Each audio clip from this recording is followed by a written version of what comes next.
Cash shirt எப்படி பண்ணுறதுன்னு இன்றைக்கி தமிழில் பார்க்கலாம். அதுக்கு தேவையானது ஒரு ஓல்ட் புக் எடுத்துக்கோங்க. ஃப்ளாஷ் பெயிண்ட்ஸ் யூஸ் பண்ணுறேன். சில கலர்ஸ் நம்ம ஒயிட் நைட்ஸ்லேருந்து எடுத்துக்கலாம்.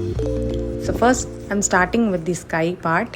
அதுக்கப்புறம் கிராஸ் நம்ம அடிக்க போகிறோம், which we are going to paint it and green colour ஃபுல்லாக அங்கே இங்கே பேச்சஸாக வந்து கொடுத்துக்கலாம். இப்போது மவுண்டெயின் அடிக்கிறோம். மவுண்டெயின் வந்து ஒரு செயின் ஆஃப் மவுண்டெயின்ஸ், உங்களுக்கு விருப்பம் போல் எவ்வளோ மவுண்டெயின்ஸ் வேணாலும் கொடுக்கலாம். So I am going to give 2 mountains here. இது முடிச்ச அப்புறம் நம்மளுக்கு பேஸ் ரெடி ஆகிடுச்சு. அண்ட் தென் அங்கங்கே கிராஸ் போட்டு நம்ம ஃப்ளார் டீட்டெயிலிங் ஸ்மால் ப்ரஷஸ் வச்சு கொடுத்துட்டேன்னா பக்காவாக இருக்கும். ஸோ நான் கார்னர்ஸில் மோஸ்ட்டாக கொடுத்துருக்கேன் ஃப்ளார்ஸ். அது இல்லாமல் மவுண்டெயின்ஸ்க்கு கீழேயும் நீங்கள் ஸ்மால் டாட்ஸ் நீங்கள் கொடுத்தீங்கன்னா பார்க்கவே அழகாக இருக்கும். தேங்க்யூ.